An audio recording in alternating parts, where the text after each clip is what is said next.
Welcome to the Dork Forest. Jackie and her pals will never bore us. Shameless confessions about our obsession will make us laugh and smile. So let's explore the Dork Forest and dork out for a while. Hi, Jackie Kashian here. You're listening to The Dork Forest. You know the websites, dorkforest.com, thedorkforest.com if you like a determiner. JackieKashian.com has everything. Both of my podcasts, all of the stand-up stuff, the new album, links to YouTube, Instagram, TikTok, all the things. But so, I think, does dorkforest.com, where you can look at old videos of different shows.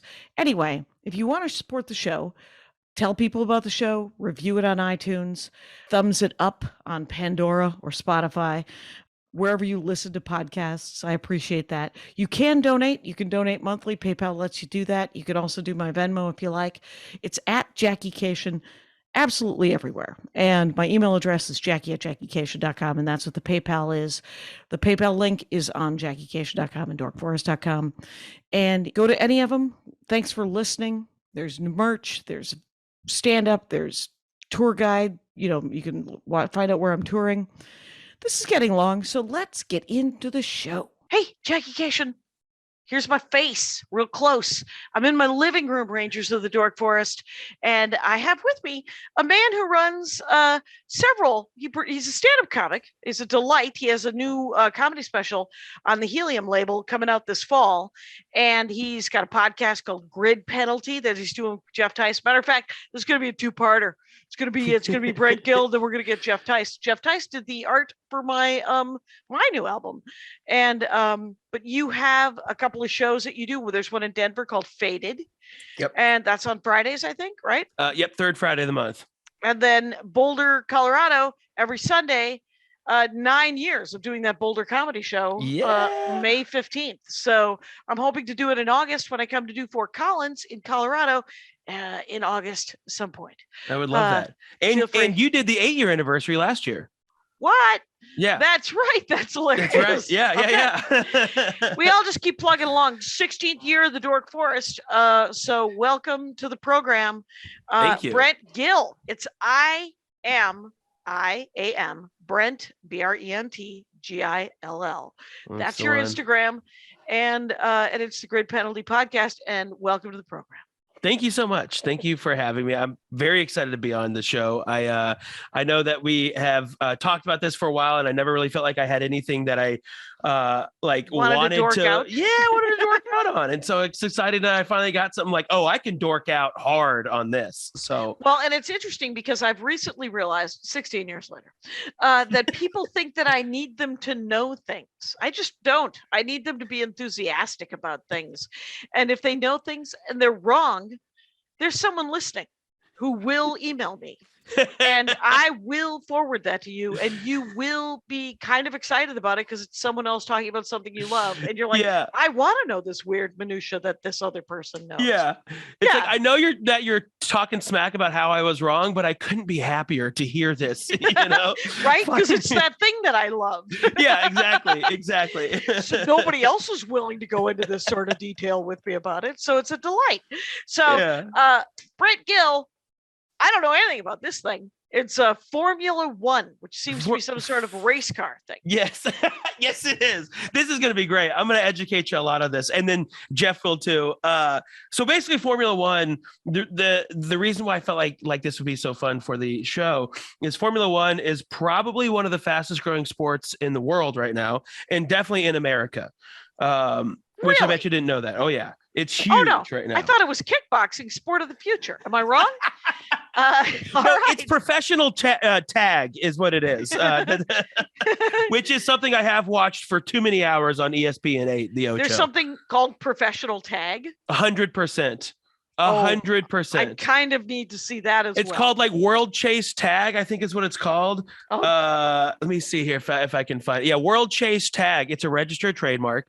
And that is it's basically It's exactly what you think. It's chase and tag. You have one who's it, one who's not it, and then they're trying to chase you through this obstacle course to see how fast they can get you, or if you can avoid in that amount of time. But it's one-on-one tag. Yeah, it's like a 2-person tag game. Yeah. I remember as a child trying to play 2-person tag. It was pretty boring. It was tag. There was also kill the guy with the ball. That was fun. Yeah, that was a good one. Very politically correct 2022 way to say the name of that game. Well, we called it kill the guy with the ball. For real? People would come in. Yeah, some people would come in and they would call it other things, and we would be like, why would you call it? And it's not like I so grew mean. Up, right? There was like, why would you call it that? Because it was, I think, and this was in the 70s. So you would, and it wasn't that we weren't racist. Right, it was that we were just like, well, that just feels rude. We were busy living the benefits of institutionalized racism. And we had been raised on Sesame Street, where the entire definition of racism was don't say the word. If you don't say it, then you can't be racist. You can't be racist if you don't say the word and you don't actively hate someone for whatever their jam is. And but while still being racist, it turns out, and while still benefiting from institutionalized racism. Who would have known? You could just put all that together. Right. And and we did not put that together, but we certainly didn't call it the horrible thing. We just called it kill the guy with the ball. And there were no homosexuals or people of color involved at all. You were in Minnesota. I believe it was Minnesota, right? Wisconsin. Yes. Okay. Wisconsin. Cold. Currently is pretty damn racist out loud. Yeah. So there's trouble. So so world-class tag, but just one-on-one. That's interesting. Yeah. Okay. Well, let's talk about that the next time you're on the Dork Forest. Deal. Right now, let's talk about Formula One. Yeah, what kind of cars are they? So Formula One racing is and so a lot of things to unpack here, but the gist of it is Formula One is open wheel racing.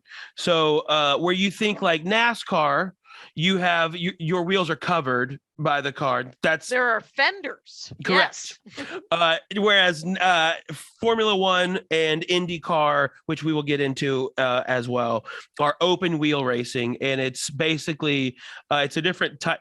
The easiest way to describe it is they took all the technology for a fighter jet, and then they inverted it so it could stay on the ground.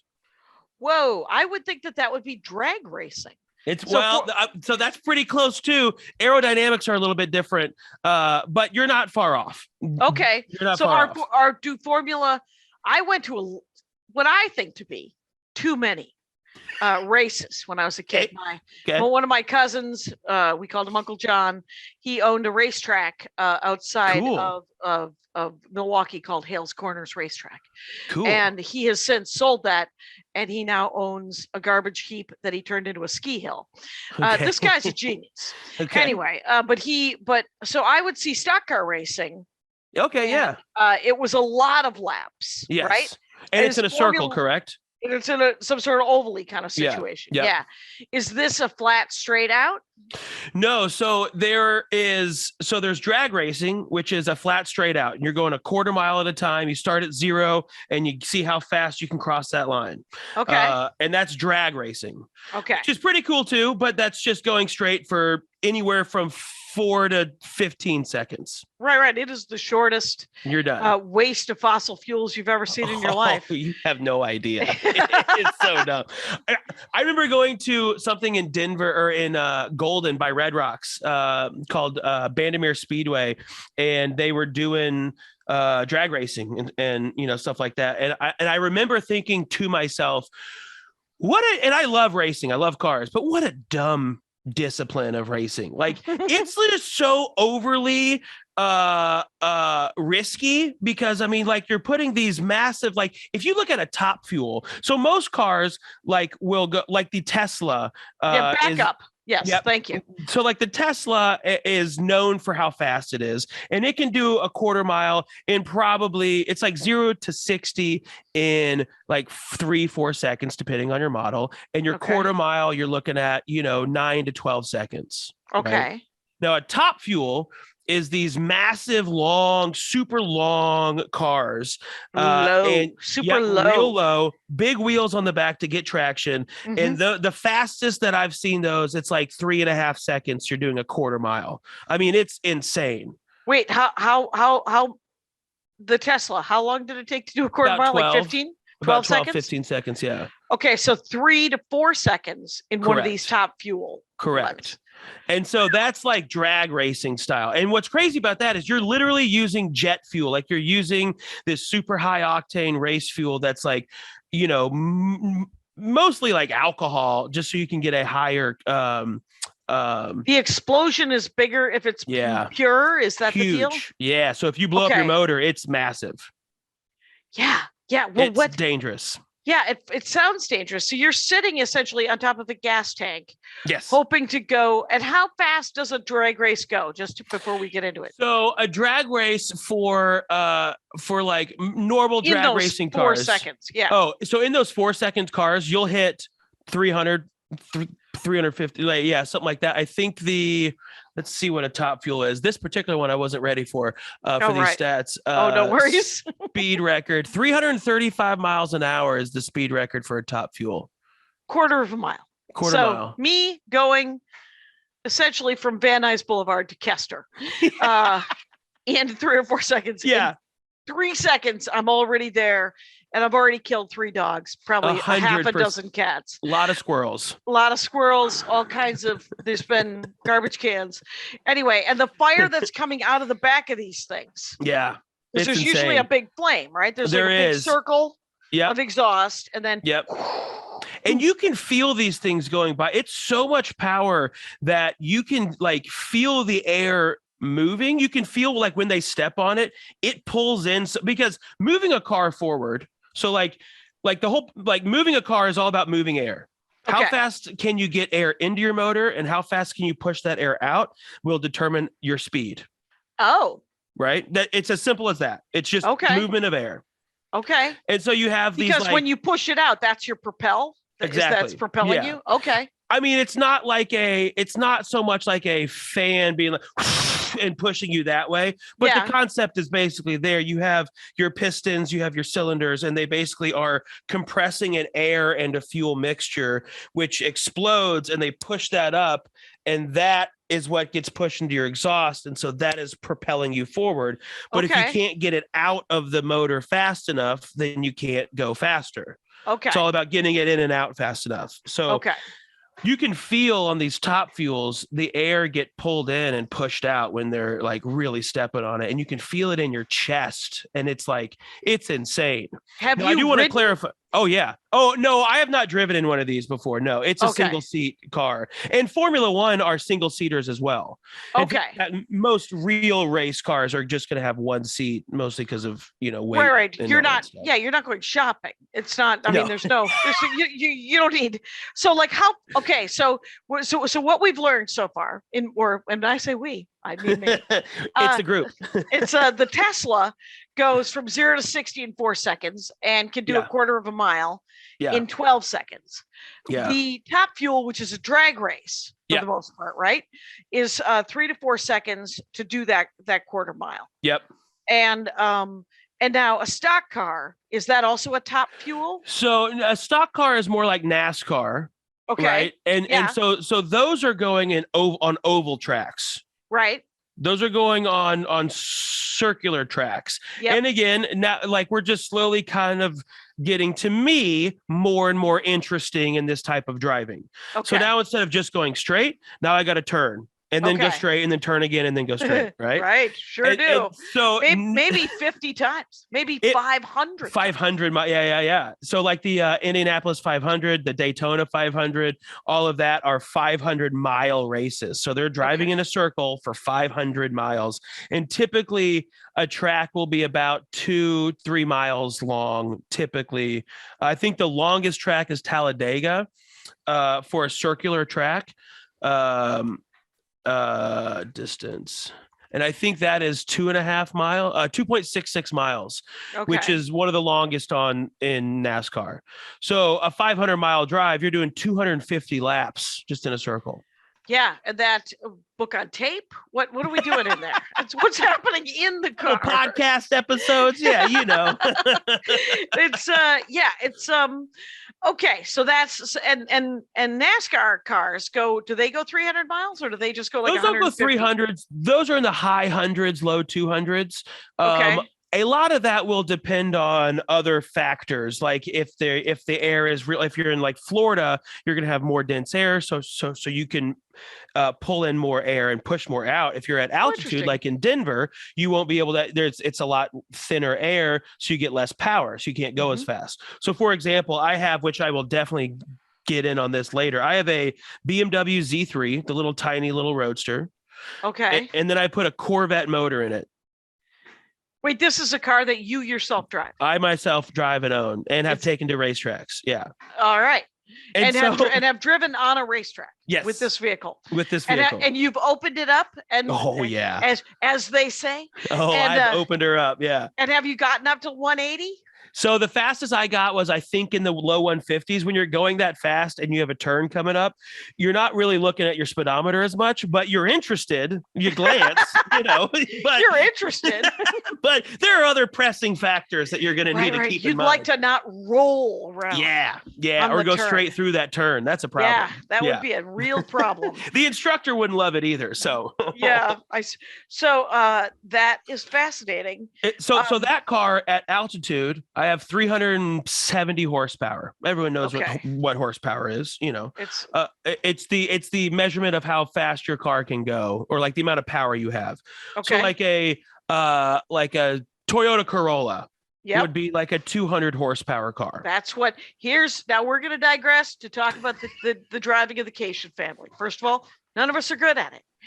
Second thing, my personal problem with it is this is what for the only car accident I've ever caused was I totaled my car, and it was a Hyundai Accent or Elantra or whatever the hell it was. It was a car that I bought 2017. I was super tired. I blew through a stoplight.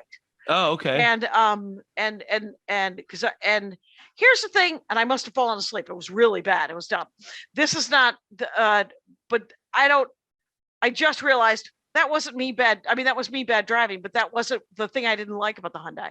The thing I didn't like about the Hyundai that I love about my second Toyota Corolla that I've got here, the 2015, very exciting, is that a Toyota Corolla is the perfect car for a driver like myself, where you make a decision, you press the accelerator, the car thinks about it, and then acts on it. And you are given a good heartbeat to go, oh no, didn't want to do that. Wrong call. Wrong call. Break. And so that's where, and that's perfect for me. Now, my brothers, there's just a lot of weaving. That sounds like me. Yeah. They're all just half blind. Just my dad one time drove up on a median. Oh, shit. This is like 35 years ago. He drives up on the median. We're in his whatever town car kind of situation he was driving. He drives on the median. He gets back on the street. I was like, what was that? He's like, what? Never wanted to discuss it. Never mind. Nothing to see or keep moving. Anyway, so you have this BMW Corvette mix. Yep. And that's just a hot rod for you. Correct. By you. Yep. That you get to. That's your toy. That's your Hot Wheel. That's a delight. It's one of my two toys. Like my two toys. I have that, and then I got a 4-inch lifted 1990 Jeep YJ for like off-road stuff. Oh, you have an off-road. Do you off-road? Or do you just drive around? I do off-road. It's something I've always wanted to get more into because I always had cars that couldn't quite handle it, and I pushed them too hard and broke stuff. So there you go. So now you have the right tool. Exactly. Were you to get more into it, it would not be an issue. Exactly. So fair enough. Now, is the last car, because I promise you, we're at like 15 minutes right now. And all you've done is set up different kinds of racing. So open wheel vehicle that is the Formula One. Yes.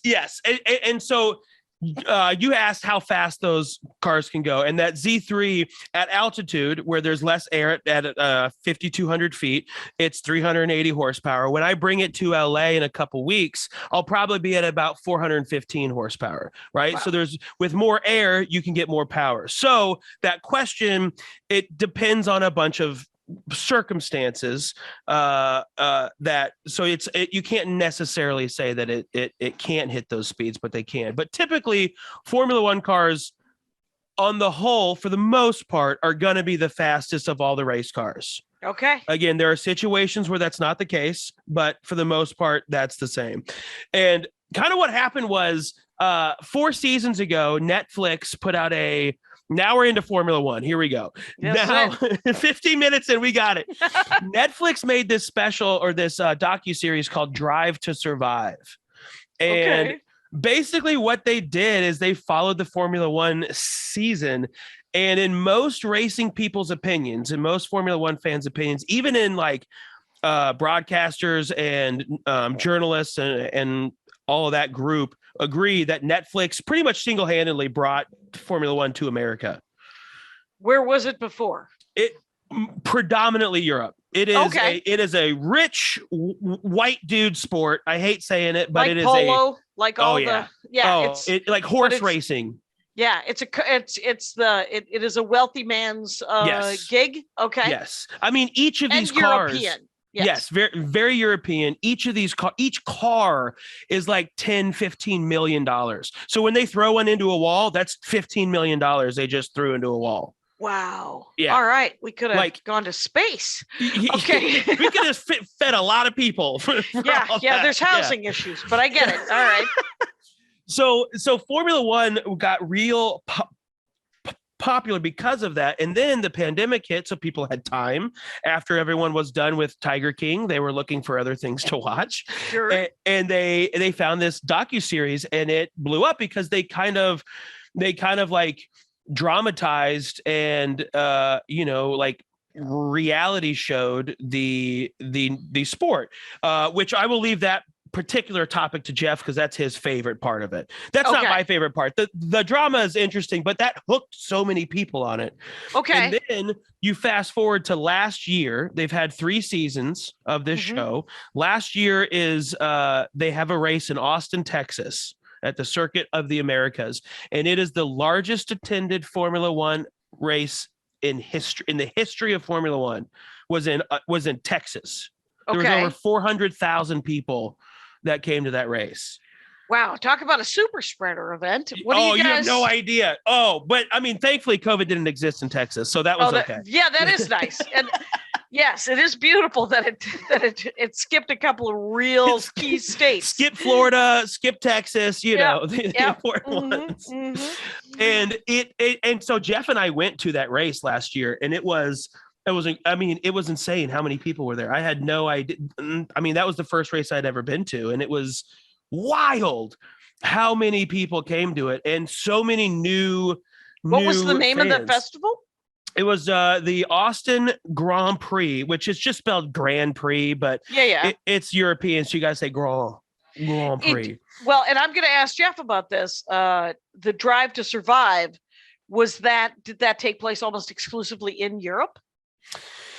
Or did they have like American? Yeah, good question. So it seems like watching it enough now, it seems like they sent a crew to follow everybody. And so after the race, they had time with all the drivers, and they would get them to recap, and then the team principals and all that stuff. And then they would cut it together throughout the season, and then at the end they polish it up, and then it typically will release about a week before the first race of the following season. No, but where they shot it, did they shoot it in Europe? Because it was all at every race. It was all over. It was at all over Bahrain. The world? It was at Saudi Arabia, Australia, Italy, Monaco. It was at all of these places. Yeah, and the way that they do it, that is quite a 1% list of towns. For sure. Yeah, it's insane. Yeah. Monaco is like the dumbest race. I mean, it was cool back in the day, and people hate me for this. People do not like me saying this. Monaco is not a fun race. It's not cool. It was cool back then because the cars were smaller. The cars weren't as fast. Okay. And so you could have more passing and stuff like that. But now it's such a tight track because it's done on public streets. Wait, are Formula Ones done through public streets? Like you're chasing the bulls? Sometimes. So for the most part, it's either going to be a track like it was in Austin, where it's dedicated to being a racetrack, like what your brother owned. Okay. Or your uncle, excuse me, your cousin. What? Yeah.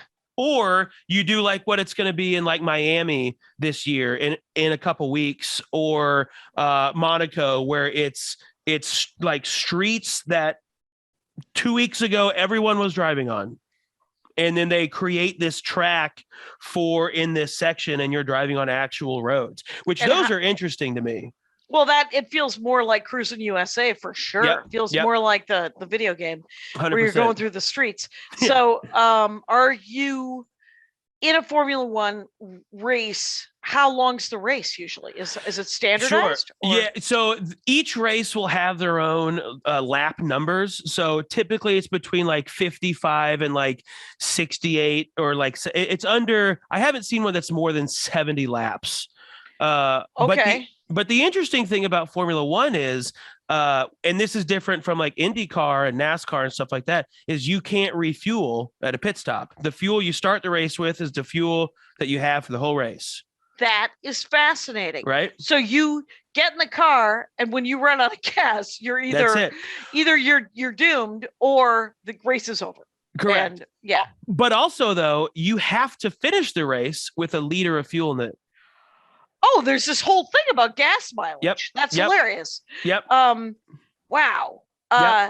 So like, for example, I believe it was last season or the season before, one of the drivers didn't have a full liter left and got disqualified. Won the race and then had to and then lost it. Right, because now, so it's also about fuel usage. Yeah. Then. And this year too, they just introduced E10. So now every fuel, all the fuel has 10% ethanol in it. Which does what? Oh, to me, it's their way of just being like, look, we care about the environment as we spend millions of dollars shipping hundreds of team members across the fucking world. Sorry if I can't swear on here, but across the world. Swear it up. Okay. And they're transporting cars, $1 million cars from Saudi Arabia to Australia to Mexico City to Canada. Yet we're going to put 10% ethanol in our fuel. Are they low? Are they low on the ground? I kind of want to look up. It's okay. Super low. So the whole point of it is to have an aero kit, an aerodynamic kit that will hold you down. Because like sometime in, I think it was season 2 of Drive to Survive, there was this young driver that hit. It was just bad timing. A gust of wind came up and hit the front of his car, and his car lifted up by the nose and went upside down and crashed upside down. Whoa. And he raced that rest of the season, but he's not in Formula One anymore. I mean, you go through a crash like that at 22 years old. You're going to have some second thoughts unless you're a psychopath, which most of these drivers are. Yeah. You know, you're hurling yourself in a jet-propelled car at 200 miles an hour around corners. Right. And how long do these races usually last? Or how long are these races? They aren't 500 miles. Yeah. So they are typically, I mean, the track themselves is typically still between 2 and 3 miles long. Okay. And you're doing like 70 laps, or like this last race was 63 laps. But in terms of a time frame, that could vary because there could be a crash and there could be a safety car, or it could be a bad crash and there's a red flag and you restart the race where it was. Right. You know, so and then there's other types of crashes where you'll do like a rolling start or instead of like a grid start again, or you'll start out, you know, there's a whole bunch of different variations as to why, you know, you can do it. But there'll be some races that are 2.5 hours, 3 hours, and then other races that are 1.5 hours because there wasn't many wrecks, or the wrecks weren't bad enough to have to like stop the whole race. Okay. Are there almost always wrecks? Yes. Wow. Yeah. And sometimes it's small stuff. And typically what's crazy about this is like when a race starts, there's some tracks where the first turn, first and second turn are very tight, and you have 20 cars just all right by each other, inches away from each other, trying to make these turns, because you have to stay in the track guides as well if you go out of the track limits. And you get a new position. So say you're fifth and someone pushes you out, or you think they did, so you cut track limits and you get to third. Well, if they deem that was illegal, you got to give those places back. So that's where wrecks will happen. In the middle of the race, you literally let 3 and 4 go by you, and you get back in it. And how do they tell you? Is everybody on like? Yeah. Okay, they're like radio. Hey, Jim, you just skipped. Yeah. You have to fall back. Fall back. If you don't fall back, you'll be disqualified. This type of thing. Yep. Exactly. Okay. Interesting. Yeah. And then you'll have you'll have wrecks in those beginning parts, because everyone's trying to make these turns. You hit wheels. The wheels aren't warm enough yet, which I won't get too detailed in this, but the importance of tires is I've learned that's a Formula One car. Isn't that cool? That's a cool car, but this looks like it's funny that you say that it's only become really, really popular in the US, because that has been the Hot Wheel of choice for decades. Right. That has been the car that everyone's like, they have those big fat wheels on the outside, and I bet you they zoom real fast on the track. Now you were probably to add some, and this is where everyone gets thrown for a loop if you don't know it. IndyCar. Those cars look almost exactly like that. If you were to search IndyCar and look at a car, you would think it's the exact same car. What is the difference? I'm so glad you asked. Thank you. Oh, you're welcome.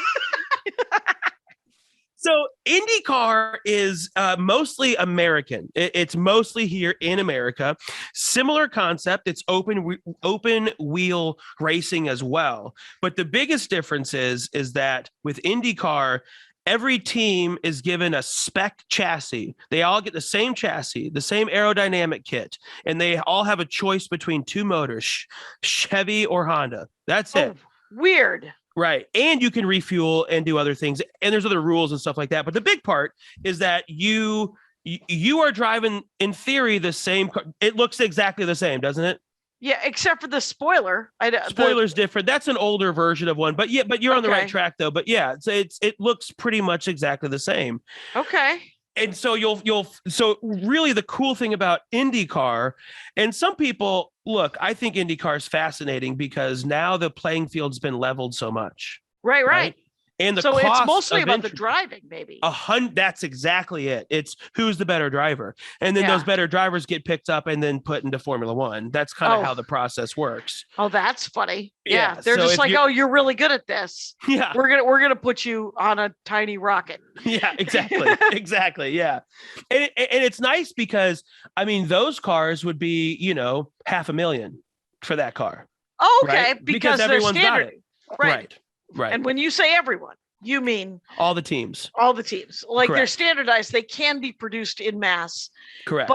But Formula One cars are more like Speed Racer, where Papa Speed, or whatever his name, Speed Racer's dad. Eddie Speed, yeah. I think his name was Pa or Papa or something. I had a Speed Racer episode of Dork Forest that is amazing, actually. And but he created his own chassis, engine, all of these things. And so the teams that are the engineers that are making these cars are very specific and probably backed by different fancy car companies. Exactly. Yep. So Mercedes is a big one. Okay. Right? Mercedes is probably, they're not known for speed though. Aren't they known for comfort? Well, so I suppose in racing, I guess they're known for speed. Yeah, so you are correct. They are known. See, to me, Mercedes does a really good job with a motor, but I don't feel like in the cars that we can afford that are in our everyday life, Mercedes does make a good motor for sure, but they're known for comfort. Absolutely. Yeah, right. BMW handling, Porsche handling. That kind of stuff, which Porsche might get into Formula One this next year as well. They have not yet been in. No, I think they used to be in there. There's 10 teams in there now.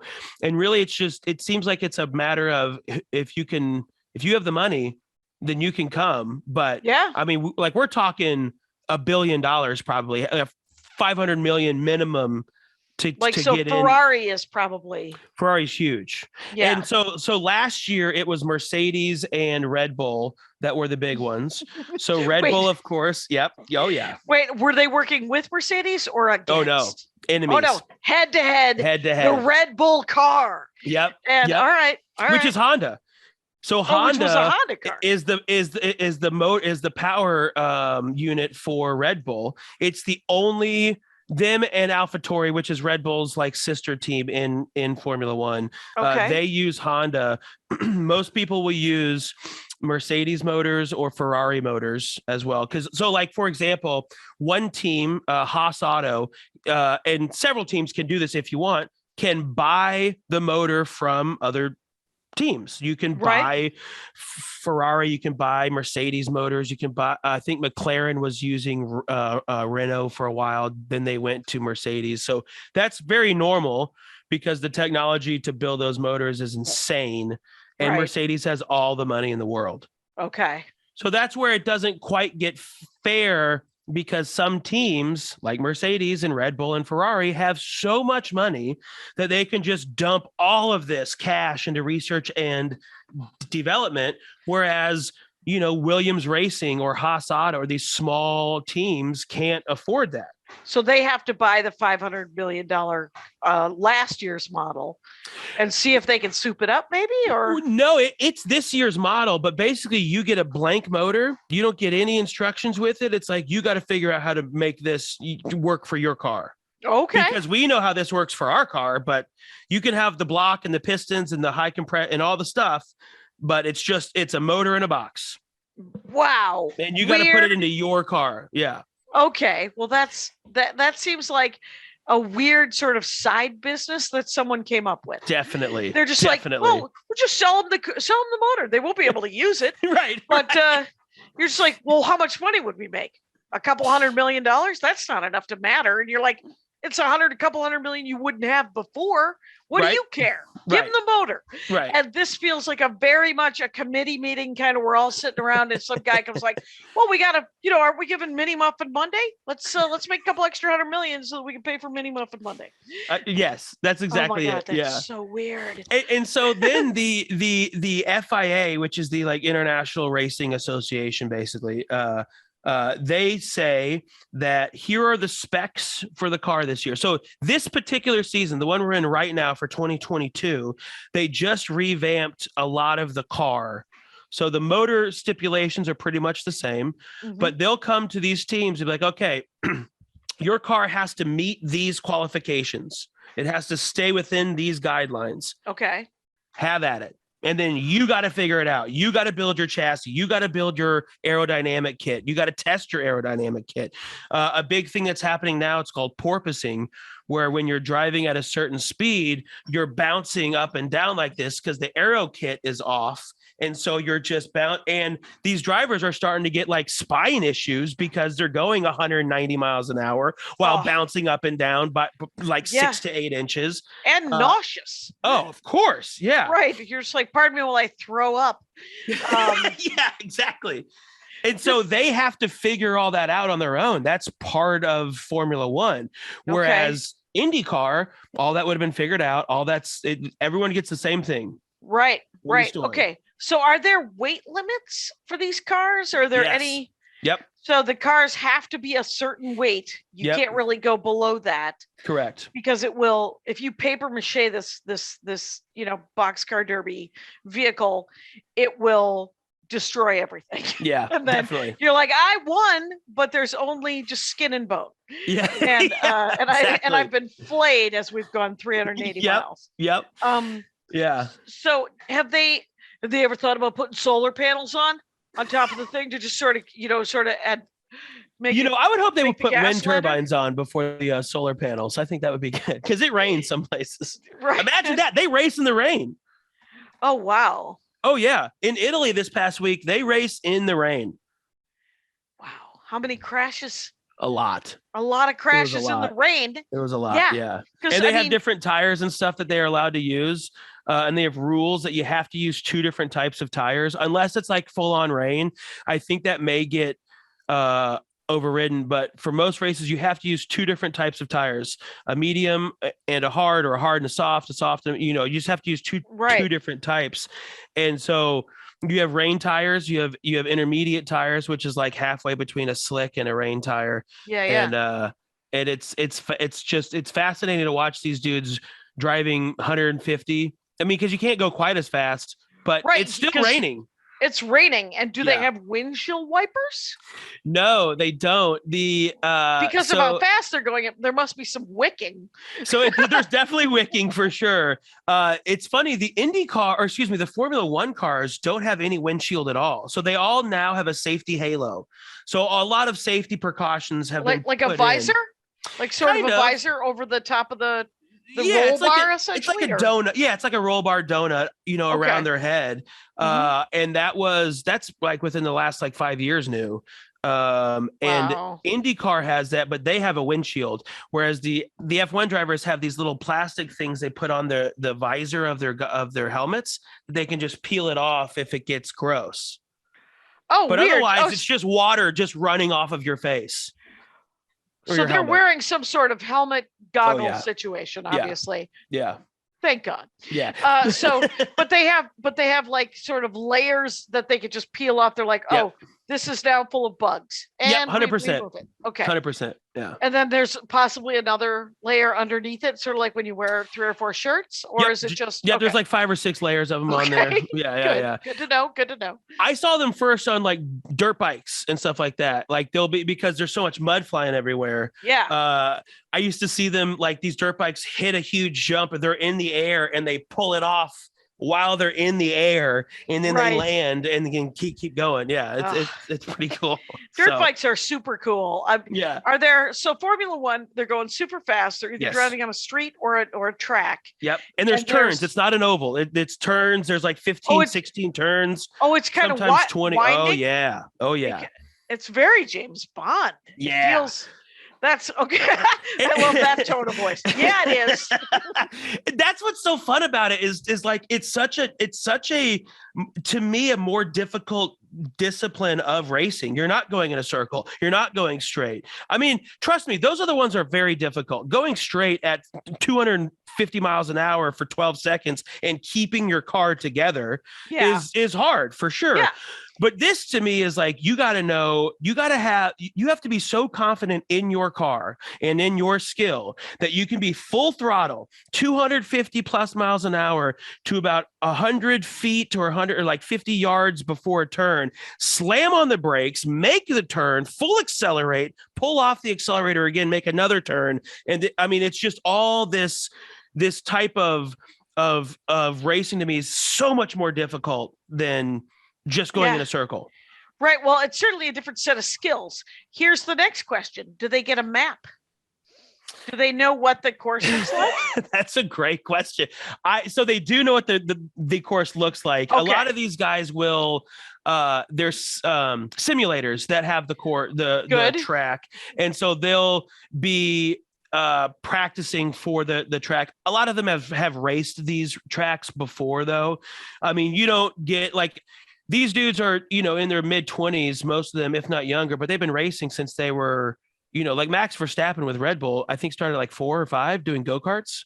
Okay. And so most of them start with go-karts and move up. Yeah. Right. Then his parents brought him to every race and probably sat him at different parts of the racetrack. Yep. So he could see the way the drivers dealt with different curves and corners. Right. And to be a Formula One driver, you think hockey's expensive?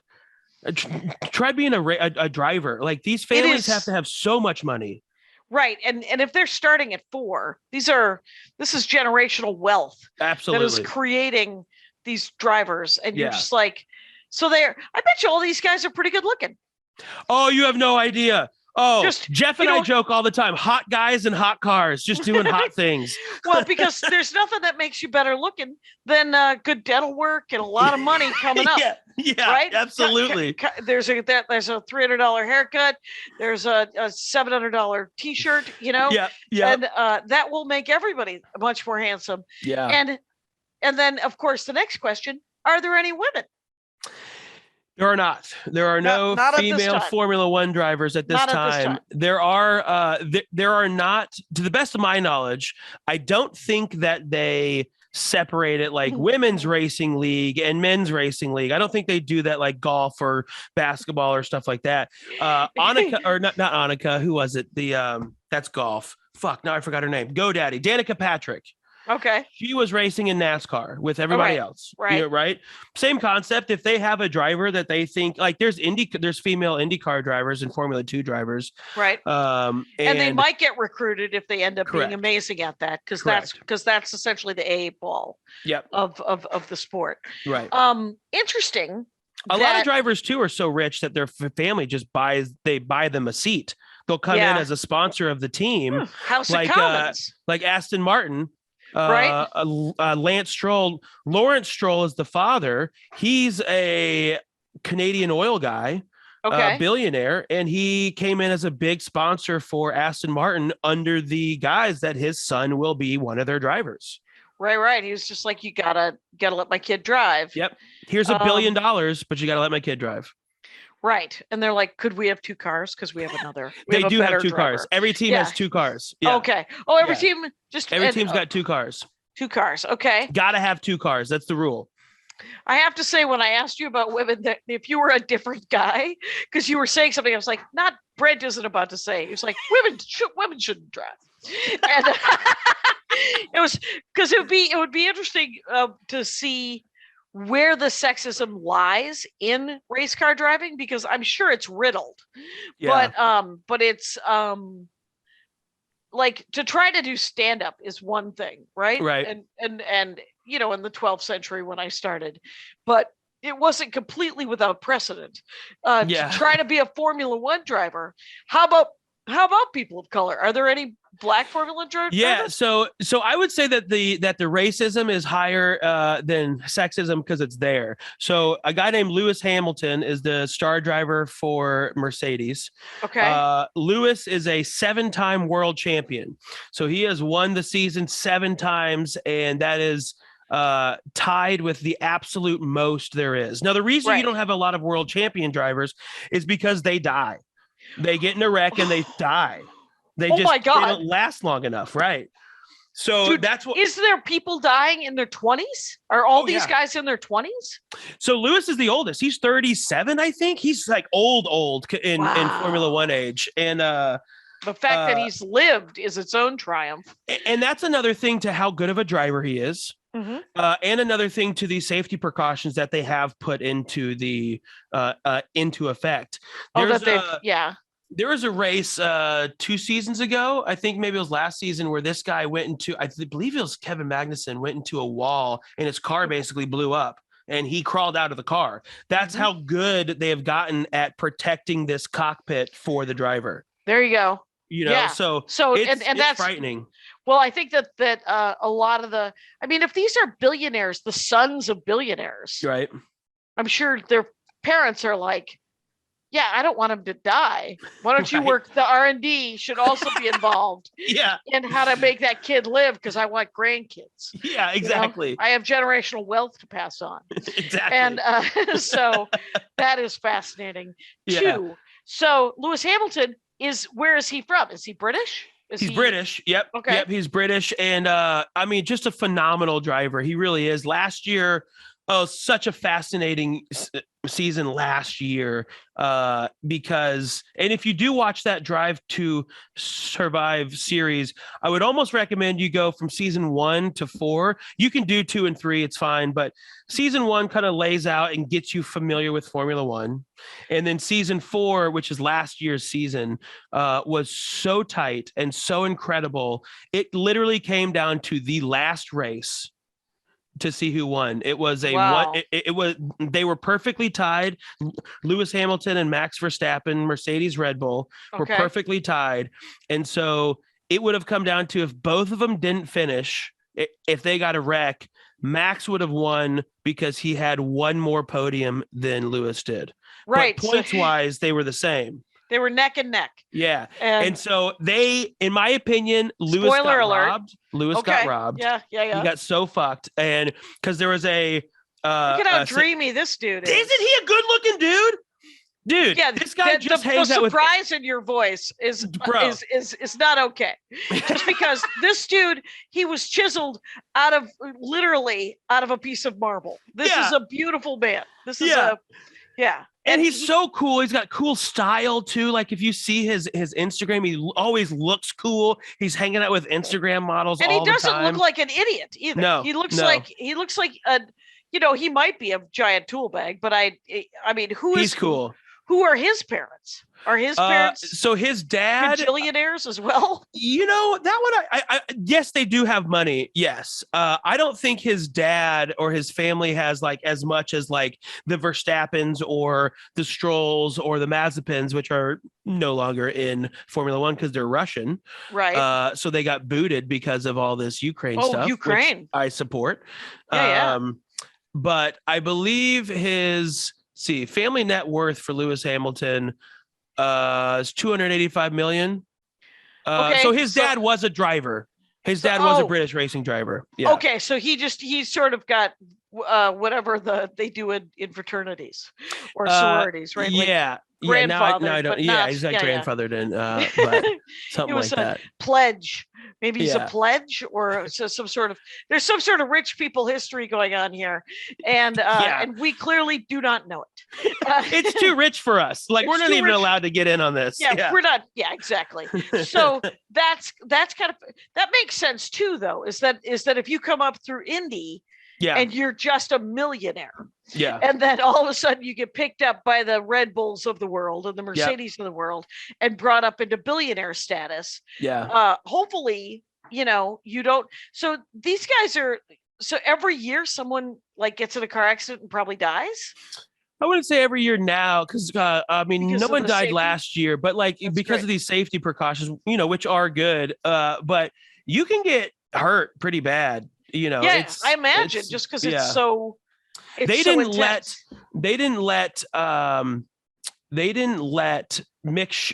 Michael Schumacher, world-renowned driver in Formula One, he's the one that has 7 world titles, just like Lewis. Lewis is tied with Michael Schumacher. Michael's son, Mick Schumacher, is racing with Haas, who is an American F1 team. It's the only American F1 team. And Michael died in a car accident. Mick was doing qualifiers and he went into a wall at 160, 170 miles an hour, and they didn't let him race the next day. They made him take a day off. Yeah. It's you get shook up and it kind of throws you a bit. It's going to change the way that you drive, knowing you just went into a wall at this turn. Yes, you have to regroup, and I would imagine, and you would, and just as much as you have to get back in the car, or get back on the horse per se, right? As the saying goes, you also have to take a break to let your body, because I'm sure his body was shaken like a rag doll, and he was probably a mass of bruises and contusions, and I just, it's one of those things where he died doing what he loved, and you're like, fuck you. But did he have to? It was like not okay. Yeah. And so I would prefer, because seriously, if and when I die, and I will.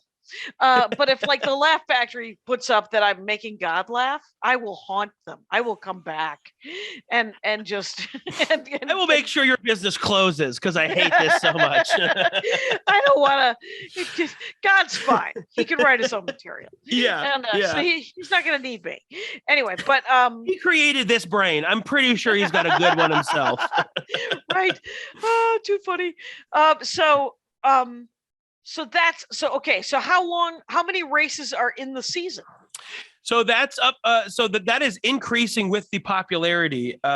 Makes sense. Right. So I think last year it was like 17. And I think it's at like 22 now. There are 22 races for this year, which is the most it's ever had. And they're talking about trying to get to 25 races as well. Wow. Now, there's a lot of controversy with this because you have to take your entire team. There's like 80 to 100 people per team. Even though they never stop. Correct. Even though there's no pit stop. You got one guy who's in charge there's pit of stops. Oh, there are? Yeah, there's pit stops, but there's not, but you can't refuel. Yeah. Okay. So if you like break a front wing or something like that, but you'll need new tires, you'll need new parts and stuff like that, you can do, just can't refuel. Okay. All right. Yeah. Well, then that makes more sense. Yeah. Then, but 80 people. Yeah, if not more, and and they take them from their family for 6, 7, 8 months a year. They're just gone because they're in, like I said, they're literally all over the world. Right. They're all over the world. So this also sounds like the job of someone who is either single. Yeah. I want these teams to be paid well. Do you think the teams are paid well? I would venture to say so. I mean, I mean, the big people like the driver, the team principal, the head of like development and technology are probably getting, $500,000 to $1 million a year, if not more. The drivers get plus anywhere. air and hotel, you guys. Plus air and hotel. Yeah, don't forget travel expenses. But like Lewis Hamilton and Max Verstappen are the two highest paid drivers. They get $50 million a year. Wow. From just their teams. The lowest driver, I think, was at like 750,000. Okay. So there's a huge spread. Yeah, and as per just like baseball or anything else, I suppose. Yeah. And so what was I had we had a bunch of teams. Question. Are they getting paid well to leave their family for a long time because we have to transport them? So the jobs have to be. There has to be like paperwork people, and then there's a person that's making sure that that the little thing is screwed on. Yep. So that in so many words, the air doesn't leak. Yep, exactly. And, that is, and then is there scandal? I'm going to ask Tyson my God, about this. yes, absolutely. Jeff he'll go way into it. I'll touch on it. Yeah. The scandal for the biggest one that comes to mind of recent is the finish is the end of last year's race, like to decide who won the championship. Yeah. So what happened was there was a safety car that got put out and Lewis Hamilton was leading the race handedly. He had like a 13-second lead, if not more. I mean, he was leading the entire time. Yeah. There was a wreck. And so he had to make a decision. The team did. If I go in and pit, then I'm going to lose spots. And if the safety car doesn't finish by the time we're done with our laps, I will have lost. Okay. So I can't go in. Right. Okay. Max Verstappen was so far behind. They were like, we could risk this because we're already going to lose. So we might as well go. Yeah. We might as well try it. So they pitted, got new tires. And then the now former FIA director who has been moved to a new position. Because it was such bullshit. 100%. Yeah. He basically made it to where he broke the rules. You're not allowed to overtake during a safety car. So he let that happen. And then he basically let them start almost side by side. Now, the problem with this is they had one lap to go. Lewis is on old tires. Max got these new tires. Oh. So you have more grip. Yeah. So Max was able to win the race because of this. And it was such bullshit the way that it went down. Right. And it felt a little racist. It really did. Oh, Okay. Oh, yeah. And it felt like because Max's dad is also a one-time world champion and big in racing as well. And so it felt like they were like, well, let's give the kid one because he'll be the youngest driver. But Lewis would have been the 8-time world champion, which is a new record. And so it was a lot. That sounds like bullshit. A lot of strings. It was bullshit. Yeah. I was very disappointed. So everybody called bullshit, and then that guy was moved, probably without any sort of pay cut. Yep. Probably not. Yeah. Yeah. And then he still gets to go to his meetings that are in the basement of that temple. Yeah. And yeah, exactly. You got to know the handshake, but yeah. Right. Creepy. Good for you, sir. Yeah. So there's a lot of drama in there, and it's such a fun it's just such a fun sport to watch once you start getting into it more and seeing all this. And it's kind of like like horse racing. There's so much money involved in it. And the cool part is like the technology that these companies are creating in Formula One eventually trickle down to our cars. right? I saw Devil Wears Prada. I know that green sweater was part of a fashion industry thing 3 years ago. And so is that how it is? It's just like they're like, those pistons work really well. So they're going to go, paddle shifters on your cars to like shift up and down on your steering wheel. Like you have these little paddle shifters. A lot of sports cars now, I don't think many Toyota have them, Corollas, the sports 2015 cars Corolla have them. might not. Yeah. That came from Formula One. Traction control came from Formula One. Power steering. What is that? Traction control? Am I supposed to have that? It's good to have it. Have it on for sure. Yeah. Okay. So what traction control does is if it senses one of your wheels spinning, especially in like our cars, it cuts power to that wheel. So you could be stepping on it, but you're not going to go because if you're spinning it, then you don't have traction. So it controls the amount of power going to the wheel. Huge reveal, you guys. Yeah. Finally, one of those lights on my dashboard. I know what it means. That literally is an hour. But I do kind of want to ask one more question. Yeah, for sure. Which is when did the game start? When did they start doing this particular kind of Formula One? How long has it been around? Yeah, I believe it's been about 50, 60 years. Okay. So because it does sound kind of James Bondy, right? Oh yeah. So for first F1 season, because I know that Ferrari's been in it from like the get-go. That is what Ferrari does. They only sell cars to afford the Formula One. And so 1950, it looks like was the fourth season of the FIA. So yeah, about Wait a minute. The Formula One series originated with the European Championship of Grand Prix Motor Racing of the 20s and 30s. The formula consists of a set of rules that all participant cars must meet. Formula One was a new formula agreed upon during 1946 with the first non-championship races taking place that year. So probably became standardized really in the 50s. In like the 50s. Yeah. Because the FIA was put together to formalize and standardize and have rules and judges. So it's like referees for a race, basically. Okay. Yeah. Ladies and gentlemen, Rangers of the Dork Forest, what we have been doing is part 1 of 2 Formula One Dork Forests with Brent Gill. That's who we're talking to now.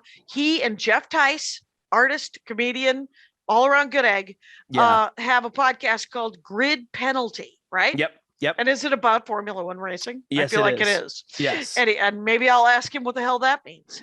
But I am Brent Gill is your Instagram. Yep. And you're going to have a new special put out by the Helium Comedy Clubs, which should book me. Come on. Grossman. Get on it. Get on it. A lot of people don't fill rooms. I could not fill rooms too. Anyway, so I'm going to be playing probably that Boulder room on a Sunday, but May 15th is 9-year anniversary. Yeah. Sundays in Boulder, Colorado, every Sunday. Boulder Comedy Club, Boulder Comedy Show, and then Faded is Denver once a month, right? Yep. And with me and David Bory. Oh, very cool. Yeah. So thank you for doing the show so much, Brent. Of course. Thank you for having me. It's a lot of info, and I hope y'all find it as enjoyable as I do, because I mean, this Formula One stuff, I'm like addicted to it now. It's quite a problem. Oh, I think we got that. And Rangers, you know the rules out there. Take care of each other. My hat. They're dancing around my hat, my hat. Well, what do you think of that? If it looks like a Mexican hat dance and it sounds like a Mexican hat dance, it's most likely a Mexican hat dance. So take off your hat and let's dance. Yay! Oh my God. Why don't we just call that as the end of the show?